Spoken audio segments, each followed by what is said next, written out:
我今日要介紹一本書咧，呢本書比較特別，就係可能咧暫時喺香港係買唔到嘅，咁可能大家要去到澳門一間獨立書店啦。個書名咧叫做邊度有書啊，個地址咧我就會擺喺下邊，大家見到嘅。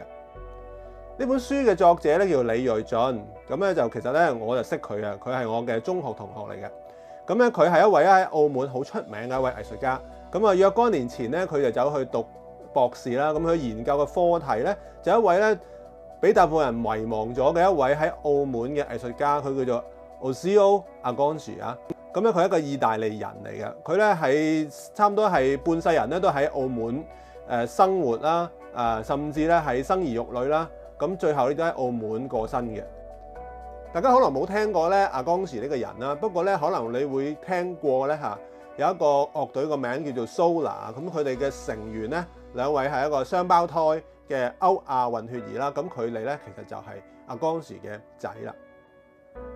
Agonci咧個中文名叫做夏光智啦，咁咧佢喺1930年代咧嚟到遠東呢個地區啊，最初去到上海啦，佢參與咗咧建造咧上海外灘嘅沙宣大廈嘅呢個大理石啊，咁後來咧佢哋都嚟到香港咧，嚟到澳門啦，咁佢咧之後咧就為咧葡澳政府啦同埋天主教教會咧係設計咗好多嘅教堂啦、建築啊等等嘅，已經做咗好多嘅銅像嘅。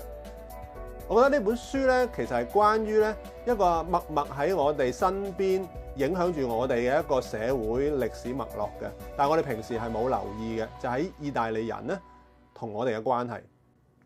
例如咧嚟自意大利嘅鮑思高慈幼會同埋嘉諾撒仁愛女修會咧，其實咧佢哋喺19世紀末咧已經嚟到港澳地區㗎啦。咁啊去到而家咧差唔多咧起咗大概超過20間嘅學校。咁而咧夏光智咧亦都係咧係曾經幫佢哋咧係設計咗好多嘅教堂啦、教會嘅建築啊等等嘅。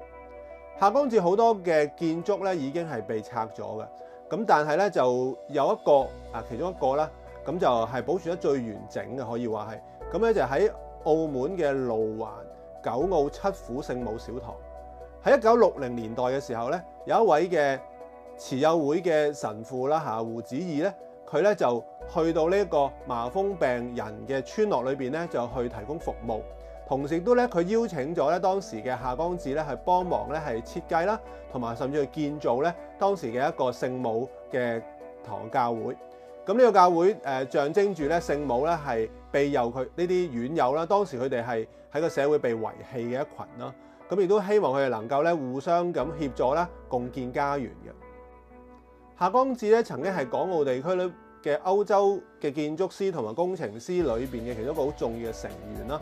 咁咧佢亦都喺澳門咧係幫澳門政府咧係做過好多嘅工程㗎。咁其中一個最出名嘅，但不過而家今日已經唔見唔到嘅咧，就係我哋而家議事亭嘅前地嘅廣場咧，曾經係有一個噴水池嘅。咁啊老一輩嘅人咧仍然咧記得呢個名㗎。